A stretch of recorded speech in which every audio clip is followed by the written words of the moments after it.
have some sort of updates from what feels like the most persistently nagging DIY person that should have given up a hell of a long time ago for making music, creating, trying to network and all of that. Don't you like having jangly things?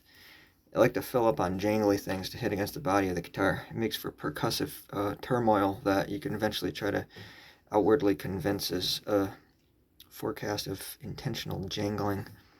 A lot of these videos and everything are sort of, I don't want to say conniving, but they're not in any due order of the date in which they were recorded, so that's how that goes. It's one of those things where it's like, oh, I said something about I'm going to release the top pop classics of the Astral Realm thing, CD I had, and a couple of others, and I realized that if I actually had released them anyway, it looks like I got no neck at all. The hood makes it look like it just goes up from a torso to a head. Some of us have necks, depending on which, if you're in a certain county, or if you were the Boston Strangler or whatever, roam the streets, it's probably best to wear a hood like this, so. Anyway, obviously, I'm a giant fucking mess lately because my life has been shit and trauma, and I'm trying to bear with it, hanging on, getting everything together and everything. Like, I'm trying to, stay feasibly functioning and alive, so getting towards working on fixing the sound up for something that was an old cassette recording of folk songs. It's songs like Great Drift, Darlin' Miss Invisible, Like a Vulture, Bend to Smoky Hills. That's the one that I think it would be kind of like if you're happy with some song that you did while you're still in the process of learning songwriting. I don't think anyone ever really does fully learn or anything, though. I think that if you're kind of riding the dial where you feel like you still haven't figured it out, but you throw an idea out and it can be satisfied, I think it's like when somebody finishes a song and it's actually they're in a state of mind where they're dialed in and focused, and they can listen to that song and they have to listen to it again and again and again, and this curiosity and this eagerness to keep listening to it again and again, no matter what genre, or no matter if you're just your own person, or if you actually have people that are fans and supporters and all that sort of thing. So strangely enough, I think on and off, as long as I exist, something that you need to have in your life, if you're a creator, and everything like that. I find that dismal states of being, or rather rambunctious attitudes towards the state of, I guess if you're an outlier and you haven't gotten into trying to throw your life away into bad habits or something like that, you still want to be a creator or anything like that, you don't get too comfortable, at least. That's one good thing. If you maintain being an artist where you have this suspicion that your contemporaries want to kill you or something, I say that as kind of a joke too. I don't think a lot of time some of the sleight of yarns come across as that. And it's strange talking to communities online because it's much more reasonable, I think, to talk to people personal as individuals. You kind of wing it out there online. And I wondered if there's this idea of just kind of assuming that your audience is one person that you know well, and then they'll be able to figure it out from there on. So I'm sort of serious and not serious, though, of assuming this idea that any contemporaries around here would rather see me dead than succeed or something like that. And if that can convey itself in towards kind of an attitude of music, I don't know, like the attitude that Peter and the Test Tube Babies had, or the band Fear, things like that. Or there's a it's weird too, I guess, the music I like to listen to doesn't, is it strange to be inspired by music that you don't necessarily play, you know if I had the band around, and if I had a backing band, I'd probably play music like that because I really enjoy the sound of a band called Peter and the Test Tube Babies. I don't know. Something energizing. There's certain music that energizes you as you listen to it. But I'm stuck with the stuff I have and am aiming for kind of like a world sound or world music aspect with tablas and djembes and piano keys way down here that sound like ice crystals and making instrumental folklore tales. I don't want to say folk music, folklore. I like the idea of if I could get certain songs finished out. Because all this stuff where I'm just here chilling out, uploading these videos while I'm obviously exhausted as hell, you know? I'm like in the process of like visibly like dying, I guess. That's fun, right? So.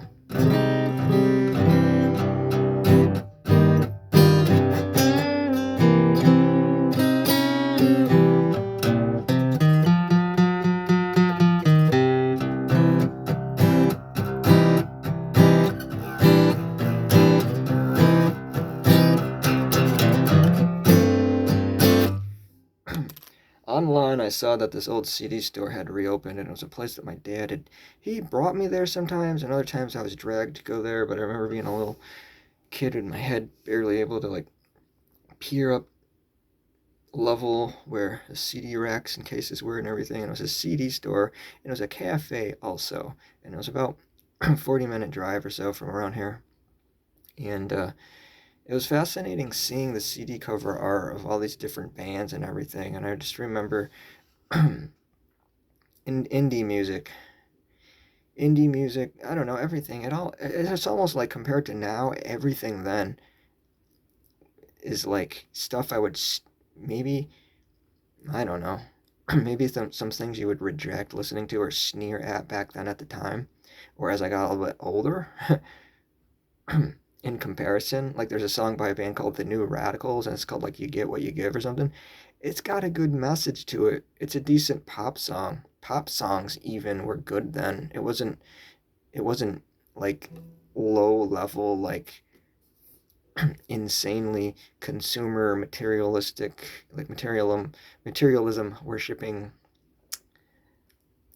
depravity, you know? There is depravity in rock music and everything, but this stuff around seems like evil. And you could make rock music too. I had a conversation with somebody before too, and they thought I said certain music is like really evil today, and they thought I meant like metal music or something like that. I was like, no, I was like, I mean like the severity of pop music with this artificial nuance of like hypnotic plasticity, like when you walk into like a mall store. Not that mall stores exist anymore. You walk in and it's this bright artificial light that it just like is a pain. It's a painingness of plasticity. Probably something, you know, the singer of the X-Ray Specs would write a song about or something, that aspect of constant plasticity. Her name was Polystyrene. Anyhow, yes, I was a little kid at a CD store. It was also a cafe. And just the other day, I saw that they had reopened in a new location, and it made me think of, all of the music that was the indie music, the pop music, the this and the that, There's even Third Eye Blind. There's all these bands I remember, but then there was this stuff you got into, like if you started to get into other music going on and everything. I say it again and again. I feel really, um, it was an advantage to be able to have bands to listen to like the Replacements. I was listening to all the pop punk like Lagwagon and Rancid. I remember 1998 came out as a song, and I listened to that so much. And then I stopped doing that. I don't know what happened. I kind of got away. Everyone that became part of like what they call like the punk community and everything just became like factory press clones. And if you ever disobeyed their tightly knit written rules, pardon me, then you're out. And it was very contradictory. Later on, at some point, I guess, like Elvis Costello came along, like the CD, it was When I Was Cruel. I started listening to things like that. But there's all this stuff on the, Punk-O-Rama compilations. There's DFL, DFL was this band, and it had a song called Thought Control. We'll see if I can get... I still get claims against my own videos, too, by the way, for stuff. As a Pages Dragonfly was a video I worked on, and nobody cares, and I understand that. I really do understand that nobody gives a shit. But it's me, though. It's like my own stuff, and I'm talking about my own stuff, and I can't talk about Stanley Cups. I can only joke about owning and being an executive salesperson of Stanley Cups, you know? But Pages Dragonfly, there's some sort of soundbite in there. It's not a soundbite, but it's me playing guitar. And maybe I hit a note that sounds like another song. It's probably that one right there. And I get copyright claimed every time I try to repost that video. It's a real gem of a feeling. So let me log into my YouTube thing here. I don't need to. If I just type it, I'll have the song show up though. No, my computer, everything I'm working with is completely like just on the brink of spliveling out. Oh well. What was it called? Thought Control? I don't know. I can't find it now. Yeah, it was called Thought Control. There's these songs on those compilations that I would find the favorite ones. That's what everybody does. They find their favorite songs and they'll just listen to it and listen to it and listen to it, and then it still won't bore you. Thankfully, at one point, somehow the Cramps had their song on a Punk-O-Rama compilation, and then that did it. That stripped away like all of the No FXs and the Pennywises and the Lagwagons and all that, which were fine, and Social Distortion was fine and everything too, and all that stuff. But something happened that was really different when you go from like a DFL, and the Dwarves as a band. Something was really different about DFL, the Cramps, and the Dwarves. Something was different. Something was really raw. Something was more rock and roll than it was like the whole punk rock thing, you know. But let's see if a copyright claim comes up for this song. I was listening. It's gonna start. I was listening to it at some point where it's carrying on. The last point I listened to it, but we'll see. We'll see what happens. Yeah.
Yeah, man, you still get amped up, like fucking energized listening to that. That's like that tone that they had. The tone was like down. It's that fuzzy, like something was different about that band. I think the Beastie Boys had them. I don't like that. I don't even want to talk about that shit. Never mind. I do and I don't like the Beastie Boys. So don't get too offended there. I'm glad they existed. Okay, I guess I'll do like a little thing. They had an association with that band on their label, I think. Was it called Grand Royal? You gotta fucking do all this. I didn't want to get into this. I didn't want to get this deep into the thing. I want to make sure I'm not lying about it. Grand Royal, Beastie Boys. Yeah. Are we true about that? Yeah, Grand Royal, 1994, Grand Royal Records, My Crazy Life by DFL. So I wasn't wrong, but I'm glad I remember that correctly. It means my brain sort of works still, which is okay. Something happened listening to that, and then the Dwarves, and then something about like the When I Was Cruel CD by Elvis Costello. Um, which band was that? That was the Imposters at that point because they traded out a member. Elvis Costello. One of the band members left, and they changed the name. My brain isn't working for that part there, though. There's the Imposters, but the band before that was the Attractions. Is that correct? Elvis and Costello and the Attractions. Yeah. Well, that's good. My brain's kind of fucking working still. Isn't that cool? Yeah, so something happened where, like, I was, like, allowed to get a compilation CD. There's one called Cinema Beer Nuts as well.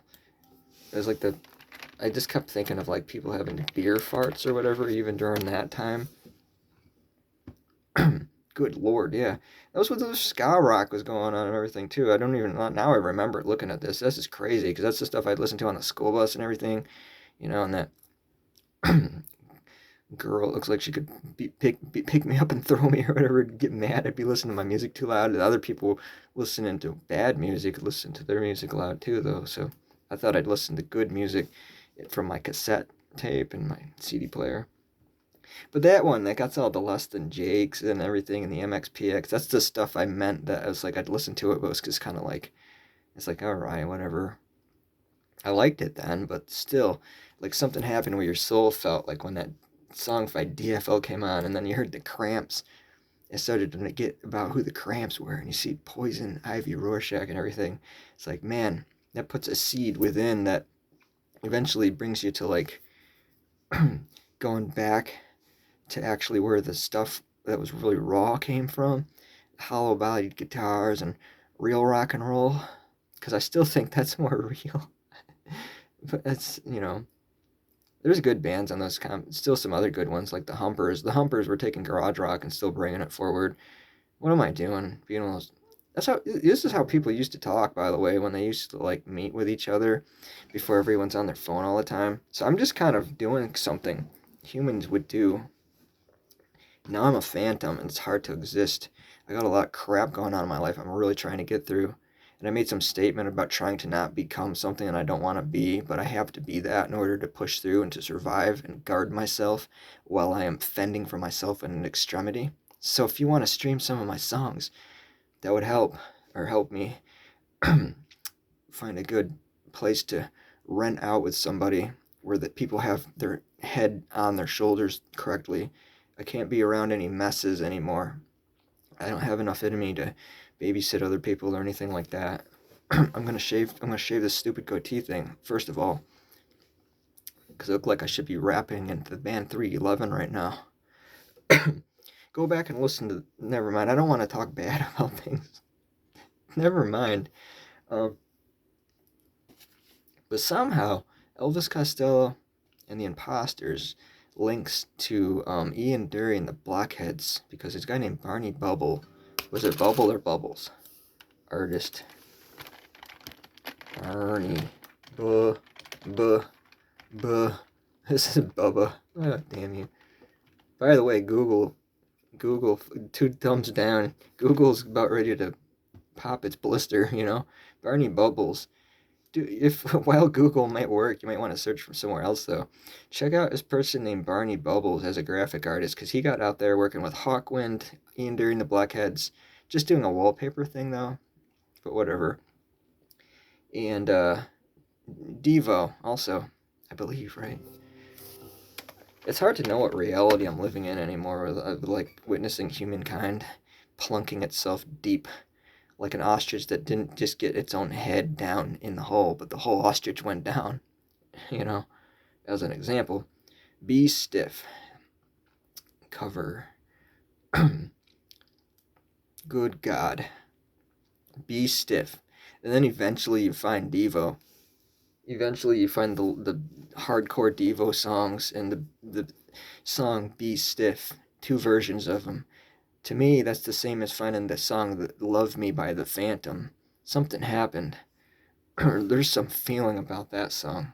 Be Stiff. that solo that works its way through all the time. It's not conventional, and it feels so good that there's roughness in the songs that are kind of a desperation. I like desperation turned into art. You get that with all these bands. I don't know. It's not always great talking about all the really well-known bands. For whatever reason, we want to be that person that talks about that one band that you don't know about or whatever. Like the Music Machine. Look up the band Music Machine. Music Machine. Eric. See, I got the name wrong. Sean. No, T.S. Bonnywell. I say Eric. I don't know. There's the Music Machine and the Bonnywell Music Machine. Unfortunately, the music industry left them on a tour bus where they almost like froze to death in the winter, and then they just called it quits because even back then, wasn't a lot of great things about the music industry. Now, it's evil. I'd like to call the music industry evil in a way where I'm not talking about heavy metal bands or anything like that. I'm not talking about like what people call satanic rock and stuff. I mean, it's it's evil in that way of fooling, programming people to not tune into that raw spirit that can come out if you listen to bands like 13th Floor Elevators, Music Machine, all this early stuff coming out that even was like whatever though. Sean Bonnywell was T.S. Bonnywell at some point, I thought, but Sean Bonnywell, he talks quite a bit about his experience. There's some interviews with him before he passed away. They were able to get some of his information, his history, and all that out. I have to find a good title for this video. I'm not really great at titling any of these videos or anything like that. Frankly, I don't really care about the modern internet. I'd love for it to go back towards where I'd be on AOL Instant Messenger again. I'm turning into that old fuck. Turning into the old fuck, huh? Turning into that old fuck. Well, I gotta do all that while my thumb heals because I don't want to rip that open again with pus flying everywhere and everything like that.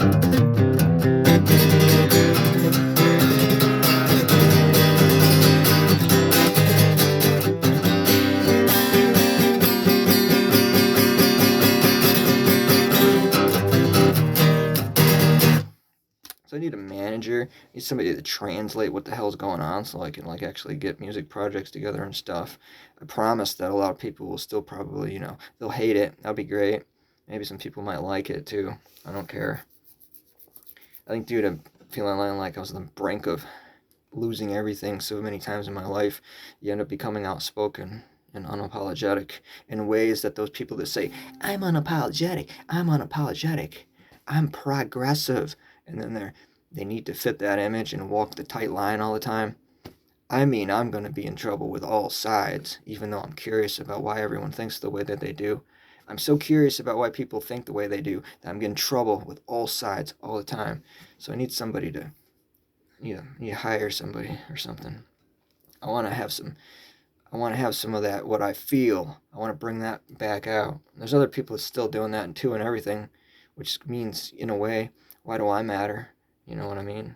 I understand that. I'm just a little dot in an ocean of endless people that are either going to be buried alive as a stiff or they're going to get cremated, so. Man, yeah. Honeywell Music Machine. I mean, the idea that this stuff came out the year it did, nobody fucking refers back to them. It's crazy.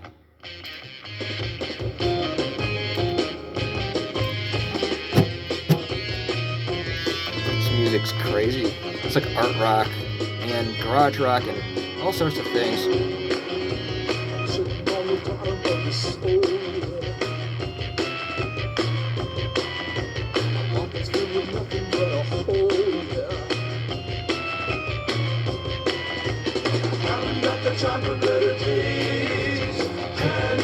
Yeah, sometimes you listen back and it's just kind of like, why even try to make anything anymore? Like all this stuff that's out. I think there's Captain Sensible of the Dam said something about like they're like asking him about if he's up to date on any of the new music or anything. That was probably like 14 years ago at this point. I don't know. But he's like I'm still catching up. Like I have stuff that's like where I finally reached like the mid 80s or something like that, and there's still stuff I'm going back deeper and deeper and finding stuff that's like way better and way more inspired or something. There's not the sound of the Animals that's really going to come out of a band today. you know, there's not that feeling of a song being released by the animals that is gonna like, people will like try to buy vintage stuff and recreate it and everything, but those songs are so perfect, you know. So I don't know what to say about that. Just some thoughts about music. I like music. I go insane without music, you know. I want to get shows booked so much.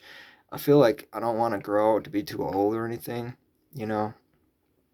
I have traumas I'll probably never be able to heal, and they seem to get worse all the time. So, you know, don't feel don't feel too much empathy for me though or anything. But I just wanna. I don't wanna like be normal. I don't wanna like calm everything down. Like sometimes we were those that had too much energy as children, and you know you get like euthanized in the brain just to calm you down so you can be good and obedient and everything. Some of us make it into the adult life and still have that vibrancy and that energy to want to jump around all the time and everything like that. And that gets considered and labeled to be abnormal or something. Meanwhile, normal people are sociopaths who try to manipulate people into having an advantage over somebody else, or ways to manipulate themselves to get higher up on the rung, the ladder rung. I was right the first time. I was right the first time. It would be funny to say I was right the first time and then say I was right the first time. It's like shit. Well, the second time I said that I was wrong. Is there a way you could turn that into a piece of conceptual thinking or something? So hopefully I said more optimistic things than ranting. Sometimes we have to look at ourselves and wonder if our lives are full of, you know, dismissing a lot of the things going on in the world. But anyway, trying to recall if there's actually a subject to this video at all. I'm setting an outdoor hut up to be able to stay in and try to just get some reparation of, some repair of being able to have a lot of things needed in life to rebuild the self. I think it's an important message too to convey that human beings are able to rebuild themselves from what they call a 0 point, because I feel like sometimes, you know, you feel like you're reaching a 0 point in life, you know. I want to be like a somebody. I think there's more people that should be able to be a speaking point for other people that know for sure they're outliers. But even in the alternative communities, in the countercultures and everything like that, a lot of us, whatever I am, can see through that those are just kind of like trap nets that people get stuck in. I might have to end this video because I might have a frog in my throat now. It's Pepe. Anyway, I got a goose. I got a goose over here. Yeah, I don't like want to have a goatee or whatever. I've been sewing and all that. So that's the video. I don't know. I mean, I had a headache and I had to drink coffee in the nighttime and all that. So